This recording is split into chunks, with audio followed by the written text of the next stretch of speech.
আসসালামু আলাইকুম। আমার নাম শাফিন। আমি ইউনিভার্সিটি সাসকিচুয়ানে মাস্টার্স ইন এডুকেশনে পড়ালেখা করছি। পেশায় বাংলাদেশে আমি একজন শিক্ষক ছিলাম। আমি কিছুদিন ধরেই কাজ করছি বাংলাদেশের ছাত্রছাত্রীদের জন্য, যারা বিশেষ করে কানাডাতে আসতে আগ্রহী উচ্চশিক্ষার জন্য অথবা অন্য যেকোনো দেশে যেতে আগ্রহী। আমার কাছে মনে হয়েছে কিছু মিথ বা কিছু ধ্যান ধারণা আমাদের সমাজে রয়েছে, যেগুলো আসলে ভাঙা প্রয়োজন, যে বিষয়গুলো আসলে মানুষের জানা প্রয়োজন। তো আমি আসলে সেই বিষয়গুলো নিয়ে কথা বলতে চাই এবং সে বিষয়ে কাজ করতে চাই। আজকে আমি আপনাদের সাথে কথা বলতে চাচ্ছি বাংলাদেশে এডুকেশন সিস্টেমে হায়ার স্টাডিজের ক্ষেত্রে এজেন্সি কিভাবে কাজ করে সেটা নিয়ে। আমি জানি আজকের ভিডিওর পর অনেকেই হয়তো আমাকে কমেন্ট করবেন অনেক কিছু, বা অনেকের কাছে কথাগুলো ভালো লাগবে না, বাট আমি চাই পুরো জিনিসটাকে ব্রেকডাউন করে যারা আমাদের ছাত্রছাত্রী আছে ওদেরকে বোঝাতে যে কিভাবে এজেন্সিগুলো কাজ করে, এবং তারপর আপনি সিদ্ধান্ত নেবেন যে আপনি আসলে এজেন্সির কাছে যাবেন নাকি যাবেন না। সো কথা না বাড়িয়ে আমরা শুরু করতে পারি। বাংলাদেশে প্রধানত দু ধরনের এজেন্সি আপনি পেয়ে থাকবেন। এক ধরনের এজেন্সি থাকে যারা বলবে যে আমি আপনার কাছ থেকে 1 টাকাও নিব না, আপনি যে ইউনিভার্সিটিতে অ্যাডমিশন নেবেন সেই ইউনিভার্সিটি থেকে আমরা ইনসেনটিভ পাই। আরেক ধরনের এজেন্সি আপনারা পাবেন যারা আপনাকে বলবে যে আপনার শুরুতে কোনো টাকা দেওয়া লাগবে না, যখন আপনার ভর্তি কনফার্ম হওয়ার পর ভিসা কনফার্ম হবে তখন 1 লক্ষ 2 লক্ষ টাকা বা তার চেয়ে বেশি টাকা আপনার দিতে হবে। সো আমি দু ধরনের এজেন্সি নিয়ে আজকে আপনাদেরকে কথা বলবো যে তারা কিভাবে আসলে মেকানিজম করে এবং আপনার আসলে এখানে যাওয়া উচিত কিংবা যাওয়া উচিত না। সো শুরু করি বাংলাদেশের টিপিক্যাল কিছু এজেন্সি দিয়ে, যারা হয়তো আপনাকে বলবে যে আমরা আপনার থেকে 1 টাকাও নিব না, আপনার যাওয়া পর্যন্ত বা যাওয়ার পরেও আমরা ইউনিভার্সিটি থেকে যেটা ইনসেনটিভ পাই। সো প্রশ্ন থাকে তারা কিভাবে কাজ করে। প্রথমত আপনি যদি ওদের কাছে যান, প্রথম দিনই যেটা দেখবেন যে ওদের অফিসটা খুব সুন্দর, খুবই লাক্সারিয়াস একটা অফিসার আছেন, এবং যারা ফ্রন্ট ডেস্ক যেগুলো এক্সিকিউটিভ থাকেন বা যারা কথা বলছে যারা কাউন্সিলর, খুবই হ্যান্ডসাম এবং খুবই এলোকুয়েন্ট, আমি বলবো খুব সুন্দর ভাষায় কথা বলে। যখন আপনি ওদের সাথে প্রথম দিন দেখা করতে গেলেন, প্রথমেই ওরা যেটা করবে আপনাকে হয়তো একটা কান্ট্রি লিস্ট ধরিয়ে দিবে যে এই কান্ট্রির মধ্যে আপনি কোন কান্ট্রিতে যেতে আগ্রহী। ফর এক্সাম্পল আমি বললাম যে আমি কানাডাতে যেতে আগ্রহী, তখন ও আপনাকে আরেকটা লিস্ট দিবে যে ঠিক আছে এই দেশে আমাদের এই ইউনিভার্সিটিগুলো সবচেয়ে ভালো, আপনি দেখেন এই ইউনিভার্সিটিগুলোর কোন ডিপার্টমেন্টে আপনি পড়তে চাচ্ছেন। এখানে আসলে মেইন খেলাটা শুরু হয়, যেটা হয়তো আপনি কখনো জানতেই পারবেন না। এজেন্সি কখনো বুঝতেই দিবে না যে এই ইউনিভার্সিটিগুলোর বাইরেও আরো অনেক ধরনের ইউনিভার্সিটি রয়েছে যেগুলো এর চেয়ে হয়তো ভালো মানের, এবং যেখানে হয়তো অবশ্যই আপনি আপনার পটেনশিয়ালিটি অনুযায়ী চান্স পেতে পারেন, এবং সেক্ষেত্রে আপনার টিউশন ফিজ বা স্কলারশিপের চান্স অনেক বেশি থাকে, অথবা টিউশন ফিজ অনেক কমে যাবে। কেন এজেন্সি আপনাকে কথাটা বলবে না? কারণ এজেন্সি হচ্ছে ওই সকল ইউনিভার্সিটির সাথে অ্যাফিলিয়েটেড। আপনি যখন ওই কোর্সে ভর্তি হবেন বা ওই ইউনিভার্সিটিতে অ্যাডমিশন নেবেন, তখন আপনার টিউশন ফিস থেকে ইউনিভার্সিটির ওই এজেন্সিকে একটা নির্দিষ্ট পরিমাণ টাকা দিয়ে দিবে। এইভাবে ওরা আপনার থেকে লভ্যাংশ আদায় করে নিবে বা ওদের আর্নিং করে নিবে।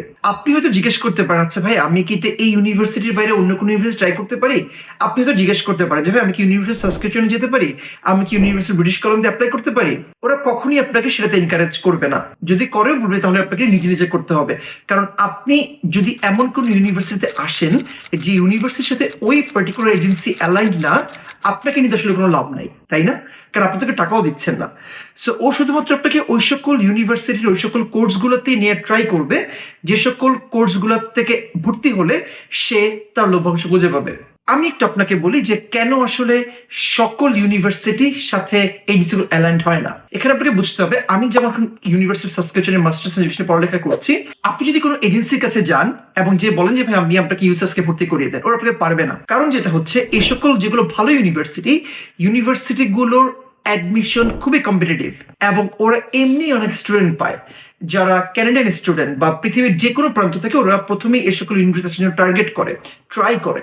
সো এই সকল ইউনিভার্সিটির স্টুডেন্টের জন্য ওদের কখনো থার্ড পার্টি কোনো এজেন্সির কাছে যেতে হয় না। ওই সকল ইউনিভার্সিটি আসলে এজেন্সির কাছে যাবে যারা হয়তো পর্যাপ্ত স্টুডেন্ট পাচ্ছে না, বা যাদের টিউশন ফিজ অনেক হাই, যে টিউশন ফিজ দিয়ে ওরা স্টুডেন্ট পড়তে চায় না। এবং ওইখানে হচ্ছে এজেন্সি আসলে একটা রোল প্লে করে, ওদের সাথে ডিলটা এভাবে থাকবে যে ঠিক আছে আমি তোমাকে স্টুডেন্ট দিব, বিনিময়ে তুমি আমাকে ইনসেন্টিভ দিবা। এবং এই কারণেই দেখবেন যে এজেন্সি কর্তৃক যে সকল ইউনিভার্সিটি অফার দেওয়া হয় সেই ইউনিভার্সিটিগুলো tuition fees average tuition fees হচ্ছে অনেক হাই থাকে। আপনাকে সেটা বুঝতে হবে কেন হাই থাকে, অথবা ওই ইউনিভার্সিটিগুলো আসলে কেন তাদের টিউশন ফিজ কমাতে পারে না। কারণ আপনি 10 টাকা দেন, ওর তো 3 টাকা অ্যাটলিস্ট এজেন্সিকে দিয়ে দিতে হচ্ছে, তাই না? এখন যদি ওই 3 টাকা এজেন্সিকে দেয়া না লাগতো তাহলে তো সে 3 টাকা আপনাকে ডিসকাউন্ট দিতে পারতো, আপনাকে স্কলারশিপ দিতে পারতো, আপনি টিউশন ফিস কমিয়ে দিতে পারতো, কিন্তু সেটা তো হচ্ছে না। এবং সেই কারণেই ওই ইউনিভার্সিটি গুলোর টিউশন ফিস অনেক হাই হয়ে থাকে। এবং আরেকটা বিষয় আমি আপনাদেরকে বলবো, এজেন্সি কখনো আপনাকে যে কথাটা বলবে না, হয়তো আপনাকে বললো যে ঠিক আছে তুমি ওই ইউনিভার্সিটিতে যাও, ওখানে অনেক ভালো অবস্থা আছে, তোমার জব পরিবেশ খুবই ভালো, তুমি গেলেই জব পাবা, স্টুডেন্ট খুব ভালো আছে, কিন্তু রিয়েল সিনারিও কি এটা কখনো ওরা আপনাকে বলবে না। আমি আপনাকে রিকোয়েস্ট করব, আপনি যখনই যে প্রভিন্সে যাচ্ছেন না কেন, যে ইউনিভার্সিটি ভর্তি হচ্ছে না কেন, আপনাকে অবশ্যই অবশ্যই অবশ্যই রিয়েল টাইম সিনারিও কি ওখানে সেটা জানতে হবে। সেখানে জব কন্ডিশন কি আপনাকে জানতে হবে, সেখানে স্টুডেন্টরা কিভাবে থাকছে, কিভাবে সার্ভাইভ করছে, এই বিষয়গুলো আপনাকে জেনে নিতে হবে। আমি অবশ্যই আপনাকে ডিসকারেজ করব যে শুধুমাত্র আমার কথায় বা আরেকজনের কথায় আপনি আপনার লাইফের এত বড় সিদ্ধান্ত হুট করে নিয়ে নেবেন না, কারণ এটা আপনার জীবনে অনেক বড় সিদ্ধান্ত। It's very sad but true যে আমি অনেক স্টুডেন্টকে দেখেছি এখানে এসে অ্যাসাইলাম ক্লেম করছে, রিফিউজি ক্লেম করছে, কারণ ওরা যে এজেন্সি ওদেরকে বলে আসছিল ঠিক আছে তুমি তো যেই টাকা দিয়ে টিউশন ফিস পে করে ফেলতে পারবা, তোমার বাসা থেকে 1 টাকা নেই, বাসায় টাকা পাঠাতে পারবা, ওইগুলো তো স্বপ্নের কথা দূরেই থাক, তার নিজের 1 মাস চলার টাকার ইনকাম করা ডিফিকাল্ট হয়ে যায় এখানে। সো আমি ডেফিনেটলি আপনাকে বলবো যে শুধুমাত্র মিষ্টি মিষ্টি কথায় বিশ্বাস না করে রিয়েলিটি চেক করে এরপর আপনি আপনার সিদ্ধান্ত নেবেন। আরেকটা বিষয় একটু কথা বলি, সেটা হচ্ছে টিউশন ফিস। যখনই আপনি কোনো এজেন্সি অ্যাফিলিয়েটেড কোনো ইউনিভার্সিটি অ্যাডমিশন নিয়ে নেবেন, আপনি দেখবেন আপনি যখন চুজ করলেন 2 থেকে 3 দিনের মধ্যে আপনাকে অফার লেটার দিয়ে দিবে। আপনার কাছে কখন কি মনে হচ্ছে কিভাবে সম্ভব, এত সহজে কেন দেয় বা কিভাবে দেয়? এটা গেম একটাই, কারণ ওইখানে আসলে স্টুডেন্ট ওভাবে পাওয়া যায় না। সেকেন্ডলি হচ্ছে ওদের সাথে যেহেতু ডিলটাই এরকম, সো অফার লেটার দিয়ে দেওয়া তো আসলে কোনো ডিফিকাল্ট কিছু না। আপনি তো আমাকে জিজ্ঞেস করেন ভাইয়া আপনি অফার লেটার কিভাবে পেয়েছেন, আমি সবকিছু নিজে অ্যাপ্লাই করেছিলাম। আমি ইউনিভার্সিটি অফ সাসক্যাচুয়ান এবং মেমোরিয়াল ইউনিভার্সিটি অফ নিউফাউন্ডল্যান্ড থেকে অফার লেটার পেয়েছি। যেগুলো ভালো মানের বিশ্ববিদ্যালয় সেগুলো থেকে অফার লেটার পেতে অ্যাটলিস্ট আপনাকে 3 থেকে 4 মাস সময় নেয়। কারণ হচ্ছে ফর এক্সাম্পল এখানে সিট যদি 50টা থাকে, অ্যাটলিস্ট 200 থেকে 250 ক্যান্ডিডেট বা স্টুডেন্ট সেখানে অ্যাপ্লাই করে, এবং 2 থেকে 3 মাস সময় নেয় অ্যাডমিশন কমিটি খুব ভালোভাবে স্ক্রুটিনাইজ করে বেস্ট অফ দ্য বেস্ট স্টুডেন্টসদেরকে অফার লেটার পাঠায়। আমি নিজে আমাদের ইউনিভার্সিটি কলেজ এডুকেশনের প্রেসিডেন্ট, সো আমার সৌভাগ্য হয়েছিল যে অ্যাডমিশন কমিটি কিভাবে কাজ করে সে বিষয়ে কনসার্ন পার্সনের সাথে কথা বলার, এবং তখন বিষয়গুলো জেনেছি যে ওরা সব কিছুকে বিবেচনা করে তারপর হচ্ছে একদম বেস্ট স্টুডেন্ট কাছে যারা মনে হয় তাদেরকে অফার লেটার প্রোভাইড করে। সো আমার ক্ষেত্রে 3 মাস সময় লেগেছে অফারটা আসতে। সো যখনই আপনি বুঝবেন যে 1 থেকে 2 দিনের মাথায় আপনাকে অফার লেটার দিয়ে দিচ্ছে, তখন আপনাকে বুঝে নিতে হবে যে ডাল মে কুছ কালা হ্যায়। আমি আরেকটা বিষয় আপনাদেরকে বলবো, যখনই আপনি এজেন্সি রিলেটেড কোনো ইউনিভার্সিটিতে যাবেন, আপনি দেখবেন ওরা আপনাকে বলবে ঠিক আছে আপনার অফার লেটার এসে পড়েছে, আপনি 1 বছর টিউশন ফিস এখন পে করে ফেলুন। আপনার উপর একটা মেন্টাল প্রেশার ক্রিয়েট করা হবে এবং বলবে যে না হলে আপনার ভর্তি সিট ক্যান্সেল হয়ে যাবে। বিশ্বাস করেন আর না করেন, আমি যখন university of Saskatchewan masters degree পড়ালেখা করতে আসছি, আমার not a single Penney pay করতে হয়েছে। এবং আমি আপনাকে এটা অ্যাসিওর করতে পারি যেগুলো ভালো মানের বিশ্ববিদ্যালয় সেগুলোতে আসলে আপনাকে আগে থেকে অ্যাডভান্স কোনো ডিপোজিট করতে হয় না। কারণ হচ্ছে আমি শাফিন যদি এখানে না আসি, আমার মতো হাজার শাফিন লাইনে বসে আছে এই ইউনিভার্সিটি এই কোর্সটাতে ভর্তি হওয়ার জন্য। সো আমি কি ভর্তি হলাম বা আমি ভর্তি অফার লেটার পাওয়ার পর আসলাম কি আসলাম না, they don't care about it, কারণ ওদের স্টুডেন্টদের কোনো কমতি নেই। এবং যেহেতু ওদেরকে অন্য কারোর সাথে ওরা কমিটেড না যে আমি ও ভর্তি তোমাকে এত টাকা দিয়ে দিব, সো সেক্ষেত্রে ওদের কোনো প্যারাই থাকে এটা নিয়ে। এবং কিভাবে ইউনিভার্সিটিগুলো স্কলারশিপ দেয়, আমি এসব এখানে স্কলারশিপ পেয়েছি। আমি কিভাবে পেলাম, কারণ খুব স্বাভাবিক যেহেতু ওদের টাকাগুলো অন্য কোথাও খরচ হচ্ছে না, সো সেই টাকাগুলো ওরা হচ্ছে এখানে স্টুডেন্টদের পিছনে ব্যয় করে। ঠিক আছে, একটা স্টুডেন্টকে যদি আমি $1000 বা $2000 স্কলারশিপ দিতে পারি, তাহলে তো আমার স্টুডেন্টদের হেল্প হলো, রাইট? সো ভালো মানের বিশ্ববিদ্যালয়গুলো এভাবে আসলে কাজ করে থাকে, আপনাকে সর্বোচ্চ সহযোগিতা করার জন্য ওদের সর্বোচ্চ চেষ্টা থাকে। কিন্তু এজেন্সি কর্তৃক বা এজেন্সি অ্যাফিলিয়েটেড ইউনিভার্সিটিগুলো সেগুলো চাইলেও অনেক সময় করতে পারে না। সো এই বিষয়টা খেয়াল রাখবেন যে আপনি যখনই মাত্র আপনার টিউশন ফিসটা দিয়ে দিলেন, ওই এজেন্সি কিন্তু আসলে তার লভ্যাংশ খুঁজে পেয়ে গেল, রাইট? সো এর জন্যই আসলে একটা মেন্টাল ট্রমা বা মেন্টাল প্রেশার ক্রিয়েট করা হয় যে তুমি এতগুলো টাকা একসাথে দিয়ে দাও। আমি বলবো আপনি টাকাটা আপনার, সো আপনি কিভাবে দিবেন সেটা সিদ্ধান্ত আপনার, বা টাকা দেওয়ার আগে অবশ্যই আপনি ভেবেচিন্তে টাকাটা দিবেন। দ্বিতীয় আমি একটা কথা বলি এবার ফাইন্যান্স নিয়ে। আপনি দেখবেন সিআইসি যে ওয়েবসাইট লেখা আছে, অথবা আমি আমার আগের ভিডিওতে বলেছি যে কানাডাতে আসতে আসলে কত টাকা লাগে, আমি একদম প্রপার একটা ব্রেকডাউন দিয়ে দিয়েছি। আপনি যখন এজেন্সির কাছে যাবেন, এজেন্সি আপনাকে বলবে যে আপনার এখন 1 কোটি টাকা দেখানো লাগবে, আপনার 1.5 কোটি টাকা দেখানো লাগবে, অনেক বড় বড় অ্যামাউন্টের টাকা বলবে। মানে প্রথম দিনে আসলে আপনাকে খুবই ওরা নার্ভাস করে ফেলবে। তো আপনি বলবেন যে ভাই আল্লাহ আমার কাছে এত টাকা নাই, আমি তাহলে কি করবো, তাই না? তখন এজেন্সি আপনাকে বলবে ঠিক আছে আমাদের তো পরিচিত ব্যাংক আছে, আপনি তাহলে ওই ব্যাংকে যান, আমি ফোন করে বলে দিচ্ছি, ওখানে হয়তো আপনি 50-60 টাকা আপনার কাছে স্টেটমেন্ট দিয়ে দিবে, আপনি একটা ইন্টারেস্ট নিয়ে নেবেন।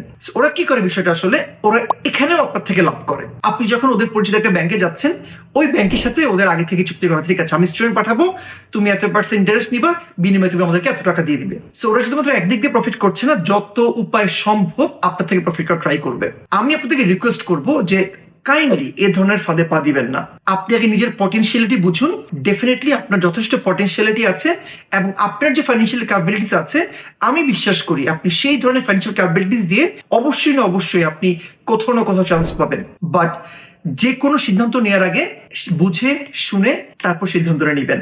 যে কোনো কথায় যে কোনো ব্যাংক থেকে 50 লাখ টাকা 60 লাখ টাকা 1 কোটি টাকা লোন নেওয়ার স্টেট নেওয়ার কোনো প্রয়োজন নাই। আমি 4-5 জন স্টুডেন্টকে মেন্টরশিপ করেছি এবং 35-40 লাখ টাকা একদম জেনুইন মানি তোদের ভিসা হয়েছে, তাহলে আপনার কেন হবে না? সো 1 কোটি টাকা দেখানো লাগবে, 80 লাখ টাকা দেখানো লাগবে, অনেক বড় বড় ফিগার আপনাকে বলে প্রথমেই আপনাকে যে একটা মেন্টাল ট্রমার মধ্যে ফেলে দেয়, আমি সেটা সম্পূর্ণ বিরোধী। আমি এই জন্য কথাগুলো বলছি যেন আপনি ভবিষ্যতে প্রশ্নগুলো করতে পারেন যে ঠিক আছে ভাই 1 কোটি টাকা দেখানো লাগবে, আমাকে কারণটা দেখান। আমি তো ওয়েবসাইটে দেখলাম আমার $18,000 দেখানো লাগে, আমার টিউশন ফিস যদি 1 বছরের হয় $20,000 বা $10,000, তাহলে তোমার 40-50 লাখ টাকার মধ্যে হয়ে যাওয়ার কথা। আমি কেন 1 কোটি টাকা দেখাবো? আপনাকে খালি ব্যাখ্যাটা দিবেন। এই প্রশ্নগুলো করতে শিখুন। আপনি যেখানে যাবেন এই প্রশ্নগুলো করবেন, তখনই দেখবেন যে আপনি আসলে কেন টাকাটা ওরা নিচ্ছে সেই উত্তরটা আপনাকে দেওয়ার চেষ্টা করবে। যদি সেটা জেনুইন হয় অথবা উত্তর দিতে পারবে না। আমি আপনাকে আরেকটা কথা বলি, এজেন্সি তো আপনাকে অনেক সময় কথা বলবে তুমি যদি আগে টাকা পে করো ভিসা অফিসার অনেক খুশি হয়ে যাবে। আমি আপনাকে একদম লিখে দিতে পারবো যে আপনার আগে টাকা দেওয়ার সাথে ভিসা অফিসারের খুশি হওয়ার কোনো সম্পর্ক নেই। ভিসা অফিসার দেখবে আপনার ফাইন্যান্সিয়াল ক্যাপাবিলিটিস রয়েছে কিনা, ভিসা অফিসার দেখবে আপনি একজন জেনুইন স্টুডেন্ট কিনা, আপনার প্রিভিয়াস একাডেমিক ব্যাকগ্রাউন্ড, আপনার যে জব এক্সপিরিয়েন্স সেটার সাথে আপনি যে প্রোগ্রামে আসতে চাচ্ছেন সেটার কোনো অ্যালাইনমেন্ট রয়েছে কিনা, আপনি যে পড়াশোনা করবেন এখানে সে পড়াশোনা শেষ করার পর যে লার্নিং আউটকাম আছে সেটা আপনাকে দেশে ফিরে গিয়ে প্রপারলি ইমপ্লিকেট করার সুযোগ আছে কিনা। যদি আপনি এই বিষয়গুলো ব্যাখ্যা করতে পারেন, বোঝাতে পারেন আপনার ভিসা ফাইলে, তাহলে ভিসা অফিসার খুশি হয়ে যাবে। সো যখনই আপনাকে এই ধরনের কথা বলা হবে যে তুমি আগে টাকা দিয়ে দাও, এই টাকা দিলে ভিসা অফিসার খুশি হয়ে যাবে, তখনই বুঝে নেবেন এখানে সম্পূর্ণ মিথ্যা কথা বলা হচ্ছে এবং আপনাকে একটি স্কেপগোট বানানো হচ্ছে। আমি অবশ্যই আপনাদেরকে বারবার বলবো যে কখনোই এই সকল কথায় আপনারা কান দিবেন না। যখনই আপনার মনে প্রশ্ন আসবে সে প্রশ্নটা সরাসরি ওই ব্যক্তিকে করুন যিনি আপনাকে বিভিন্ন প্রলোভন দিচ্ছেন। ওয়েবসাইটে সবকিছু খুব সুন্দরভাবে ব্যাখ্যা করা আছে, আপনি সেখানে গেলে ইজিলি সবকিছু দেখতে পারবেন। আমি আমার আগের ভিডিওগুলোতে খুব ক্লিয়ারলি বলে দেওয়ার ট্রাই করেছি যে আসলে কত টাকা লাগে, পুরো গেমটা আসলে কিভাবে খেলতে হবে। আপনি বলতেন ভাই আমি কিভাবে শিখেছি, কারণ আমার অ্যাডমিশন প্রসেস যদি পায়ের পাতা থেকে মাথার চুল পর্যন্ত বলি সবকিছু আমার নিজের করা।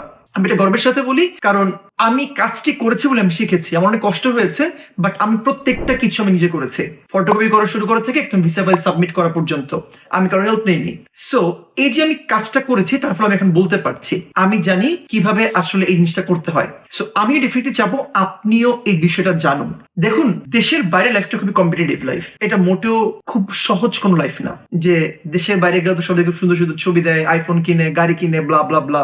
ট্রাস্ট মি, আপনি শুধুমাত্র সোশ্যাল মিডিয়াতে ওই অ্যাপিয়ারেন্সটা দেখছেন, কিন্তু অ্যাপিয়ারেন্সটার পিছনে বাকি 23 ঘন্টা আসলে কি পরিমাণে এফোর্ট দিতে হচ্ছে সেটা আপনি দেখছেন না। সো এই জায়গার এই কঠিন লাইফটা মোকাবেলা করার জন্য আপনাকে মানসিকভাবে টাফ হতে হবে, রাইট?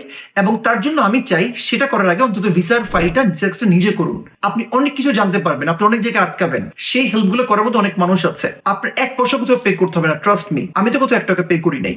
অনেক ওয়েবসাইট আছে, ফেসবুকে অনেক গ্রুপ আছে, অনেক এক্সপার্ট আছে যারা আপনাকে হেল্প করবে। So sick help from people. সাহায্য চাও দোষের কিছু না, কিন্তু আপনার প্রয়োজন জেনেও আপনি চুপ করে থাকা এটা শুধুমাত্র আপনার নির্বুদ্ধিতার পরিচায়ক বলে আমি মনে করি। আমি আপনাদেরকে রিকোয়েস্ট করব আমার এই ভিডিও দেখার পর যদি আপনার মনে হয় যে আমি এজেন্সির কাছে যাব, অবশ্যই আপনি যেতে পারেন, কিন্তু যাওয়ার সময় প্রশ্নগুলো আপনি অবশ্যই সাজিয়ে নিয়ে যাবেন যে আমি অ্যাফিলিয়েটেড ইউনিভার্সিটির কোথায় অ্যাপ্লাই করতে পারবো কিনা, আমার টিউশন ফি স্কলারশিপের সুযোগ কেমন, আমি সেখানে যে আসলে সার্ভাইভ করতে পারবো কিনা, আমি ওই প্রভিন্সে গেলে আমার পিয়ার সাপোর্ট কেমন হবে। কারণ দিন শেষে আসলে সবাই এখানে চাবে যে সে পার্মানেন্ট রেসিডেন্সি পাক, এটা কেউ বলুক বা না বলুক সবাই আসলে একটা ইচ্ছা থাকে। সো এই ফ্যাক্টর গুলো জেনে তারপর আপনি আপনার সিদ্ধান্ত নেবেন। আপনি তো আমাকে জিজ্ঞেস করতে পারেন ভাই আপনি তো মেন্টরশিপ করেন, তাহলে আপনি কিভাবে এজেন্সি থেকে আলাদা? আমি জানি প্রশ্নটা আসবে, সো আমি খুব ইজিলি ব্যাখ্যা করার ট্রাই করি। আমার জায়গাটা আসলে এজেন্সি থেকে সম্পূর্ণ ভিন্ন। আমি ট্রাই করি আমার স্টুডেন্টদেরকে বা যারা আমার কাছে হেল্প চাইতে আসেন, আপনি আপনার যে পটেনশিয়ালিটি রয়েছে সেই পটেনশিয়ালিটি অনুযায়ী আপনি যেন বেস্ট ইউনিভার্সিটিটা খুঁজে পান। এই পর্যন্ত কানাডাতে বর্তমানে আমার প্রায় 30 থেকে 35 স্টুডেন্টস রয়েছে যারা কানাডার বিভিন্ন প্রভিন্সে বিভিন্ন ইউনিভার্সিটিতে ব্যাচেলর এবং মাস্টার পড়ালেখা করছে।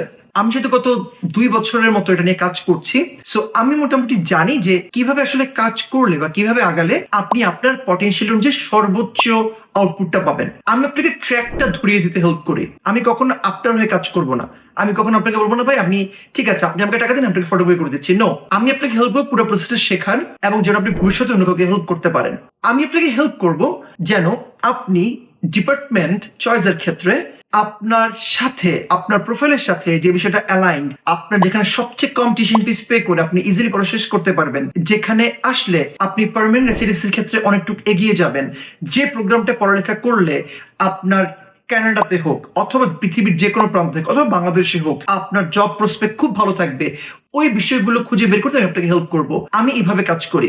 আমি কখনো আপনাকে বলবো না যে ভাই আপনি ওই ইউনিভার্সিটিতে যাবেন, কারণ আমি আসলে কেন আপনাকে বলবো, আমি তো ওই ইউনিভার্সিটি থেকে আমি কোনো লভ্যাংশ পাবো না এবং আমি কারোর সাথে অ্যাফিলিয়েশনও যাই না। সো আমি ট্রাই করি নিজে যেভাবে কাজ করেছি সে মানুষকে হেল্প করতে, গাইড করতে।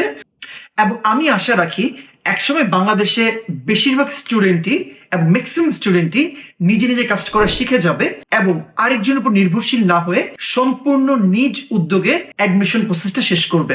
আপনারা সবাই ভালো থাকবেন, দোয়া করবেন আমার জন্য। যদি এরপরও কারো কোনো কনসার্ন থাকে feel free to let me know. আমি আমার সকল কিছুর ইনফরমেশন কমেন্ট বক্সে দিয়ে দিচ্ছি। If you think I can be of any help, please reach me out. I'll be more than happy to help you guys. You guys take care. Assalamu alaikum.